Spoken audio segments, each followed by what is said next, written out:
start with this. Well, Heather Hardy is going to be in action tomorrow night on UFC Fight Pass against Canadia's own Jessica Camara. Talked about it here on the channel. In what will be a rebound fight for the both of them.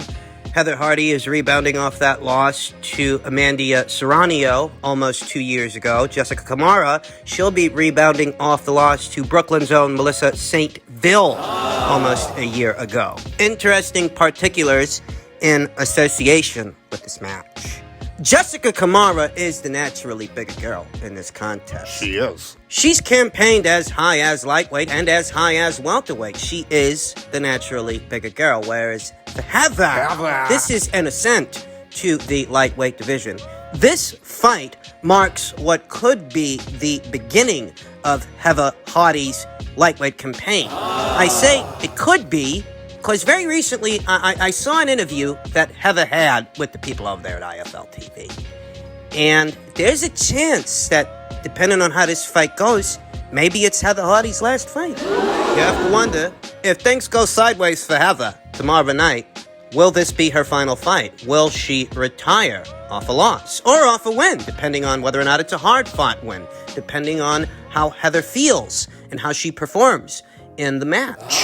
Very recently, I saw that Heather Hardy re-signed to Lou DiBella Entertainment. Lou DiBella, who has been her promoter up until this point, here today still is her promoter. He's the one promoting this fight. He's the one promoting this card. And it's a quality card for what it's worth. On the card, you're going to see unbeaten, up-and-coming prospect Makia Krebs, who I've talked about here on the channel. You're going to see her.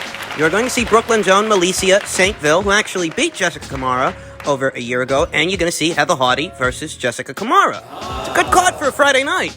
You know, I read the news that Heather Hardy re-signed to Lou DiBella. I watched the interview with IFL TV. I saw it earlier today. It's an opportunity for both fighters. That's what this is. It's an opportunity for Heather to rebound off the loss to Amanda. It's an opportunity for Jessica to rebound off the loss to Melissa. It's an opportunity for Jessica to add a quality name to her resume, it being that Heather Hardy's only ever lost one fight, just one fight, and that was to Amanda Serrano. There's no shame in that. And it's an opportunity for Heather Hardy to integrate herself into today's lightweight division. It's anybody's guess what's going to happen here. You see, Jessica Camara might be the bigger fighter, the naturally bigger fighter, and the younger fighter by about 5-6 years or so. She might be. But what she's not is the busier puncher. There's a chance this fight goes the distance. There's a very good chance it does. It might. Heather Hardy, she doesn't have quit in her, you know. She survived the grueling 10 rounds with Amanda Serrano. And Jessica Camara, for all her virtues, she ain't no Amanda Serrano. She can't punch like Amanda Serrano. Jessica Camara, for all her virtues, has no recorded knockouts. It's a tricky situation to have to wrap your mind around that. Maybe Jessica Camara is the bigger girl out of these two girls. Maybe she is. And maybe she is the bigger puncher, but if she is, it can't be by much. It can't. She's no recorded knockouts. Heather Hardy's not necessarily known for her power either. What she is known for is her toughness and her volume. Heather Hardy's a fighter that likes to throw, and you don't have to tell it to. Yeah, she's volume puncher. I reviewed that fight that Jessica Camara had with Melissa St. Ville well over a year ago, and Jessica is more prone to putting singles out there, single shots, whereas Heather Hardy, to her credit, throws punches in bunches, and even if some of those punches are arm punches, even if some of those punches don't have that much on them, Heather still puts a lot of punches out there. this is a tough fight to edge, it is. It's a tough fight to edge because Jessica Camara herself is not that big a puncher or a volume puncher, though she is the naturally bigger and younger fighter in the fight. She is. Maybe Father Time catches up to Heather Hardy. That's one way to look at it.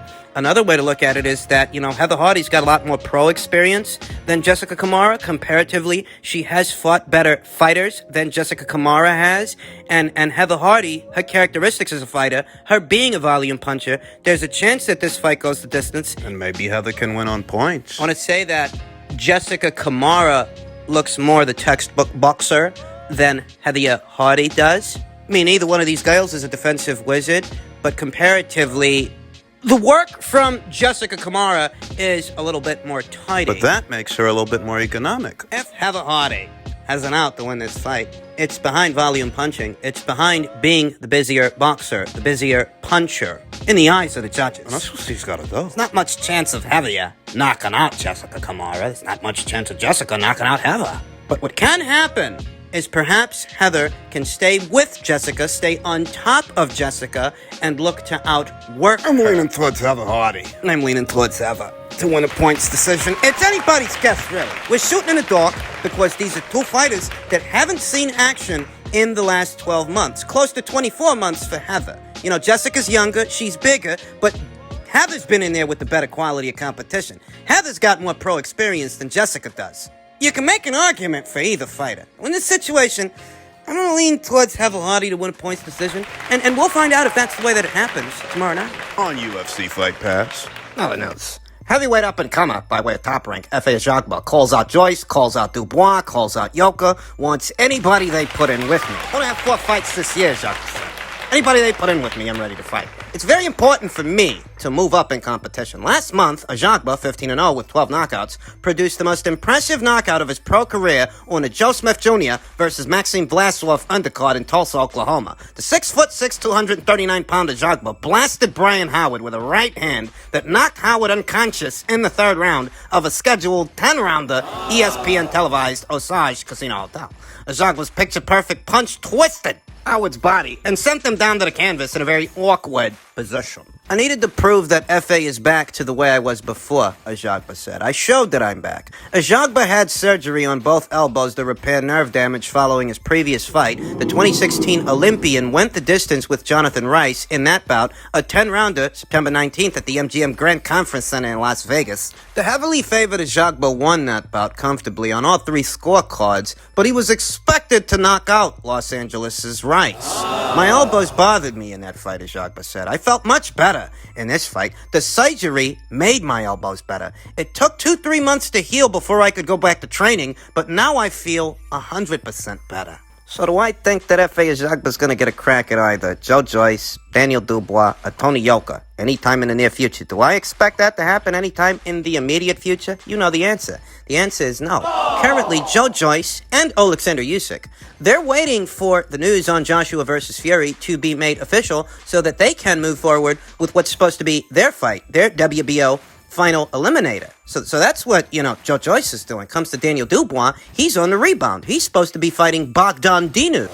It's supposed to go down next month, early next month on the 5th. This will be Daniel Dubois, young Daniel Dubois' first fight since having suffered his first professional loss at the hands of Joe Joyce. That being said, even if Daniel makes it past Bogdan Dinu, which I'm expecting him to, and I'm expecting him to make it past Bogdan Dinu in good fashion, beyond that, I don't expect to see Daniel in there with an Olympian, a former Olympian, like Efe Ajagba at any point in the near future, because beyond that Bogdan Dinu fight, Daniel is still on the mend. He has since enlisted the aid of Mark Tibbs. That's the same Mark Tibbs that used to train Dillian White.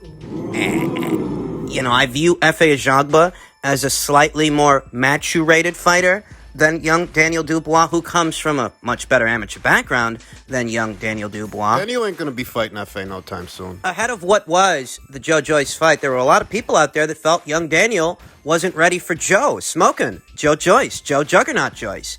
And given how that contest worked out, it seems that those people were right. That being said, Daniel Dubois enlisting the aid of Mark Tibbs very recently, set to rebound with Bogdan Dinu. I don't see a fight between Daniel and Efe happening anytime in the near future, anytime in the immediate future. I don't see Daniel stepping up in class with a fighter like Efe for a while, at least another 2 to 3 fights.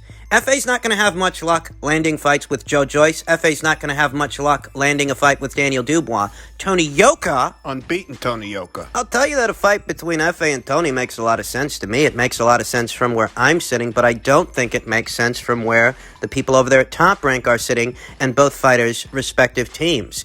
Efe and Tony both show ability. We don't yet know if these are the kind of fighters that could go all the way, could go on to become active reigning world champions, but what we do know is that they could go as far as becoming contenders, world-level contenders, reach world-level status. And with those things in mind, I don't think that Tony's people want to walk into an Efe Ajagba fight any more than Efe's people want to walk into a Tony Yoka fight. Sound bites and quotes are all well and good, but if you ask me if a fight like that could materialize, I think the answer is no. There's just not enough in it for both fighters, and there are more risks associated with such a match than there are rewards. That fucking fight won't happen no time soon. In reference to those two fighters who have some form of a relationship with the people over there at Top Rank, F.A. and Tony are two fighters that receive a lot of mixed reviews. Some people are sold on them, some people aren't. Particular to this conversation, F.A. Ajagba, in reference to the surgery that he had on his elbows. You have to wonder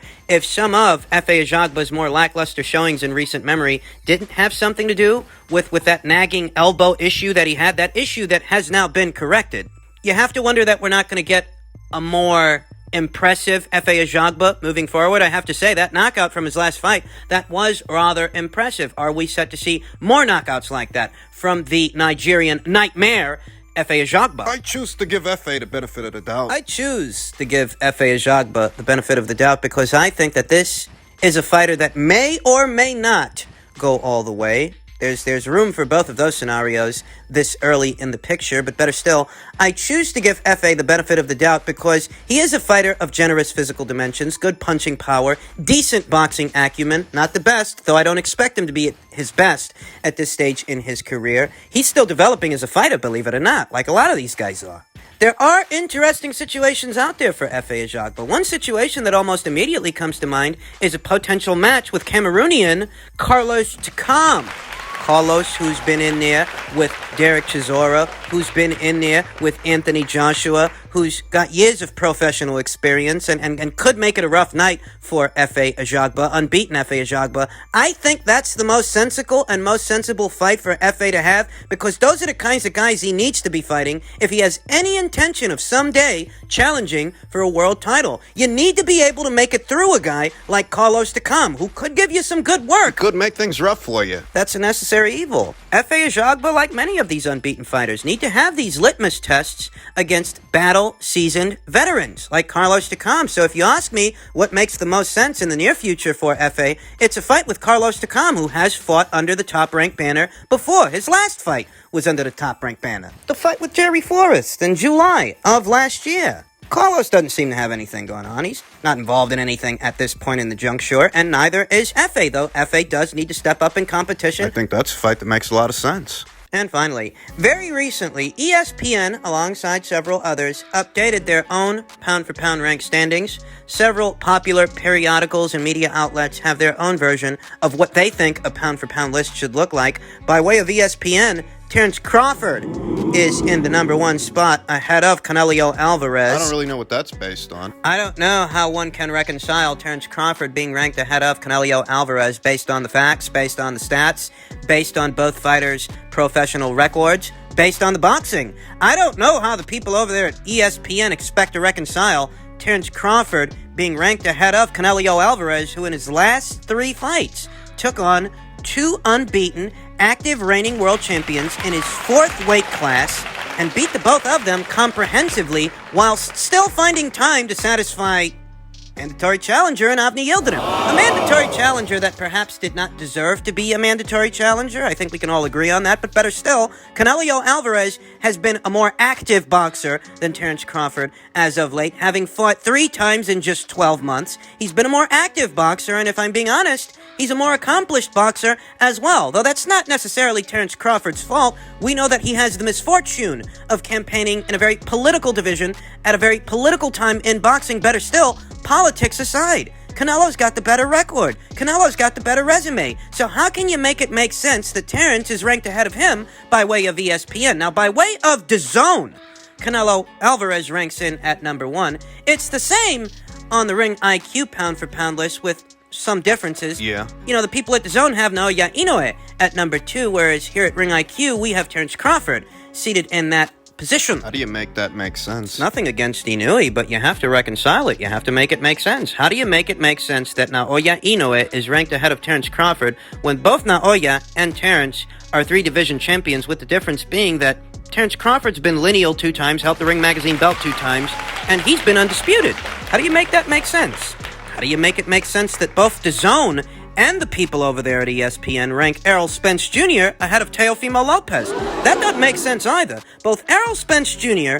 and Teofimo Lopez have fought 2 active reigning world champions apiece. 2.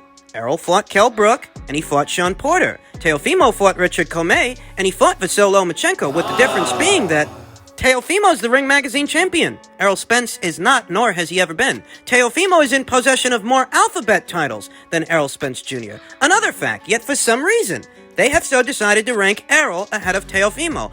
I think this accents a huge problem in the sport of boxing. No other sport, like the sport of boxing, is subject to inexplicable anecdotes that cannot be reconciled, cannot be rationalized based on the facts, based on the stats. No other sport, like the sport of boxing, is subject to opinion. No other organized sport where this goes on. Not in this abundance and not this frequently. It's not a matter of opinion that Canelo Alvarez is a more accomplished boxer than Terence Crawford, for example, yet the people over there at ESPN choose to slight Canelo, not give him his just due.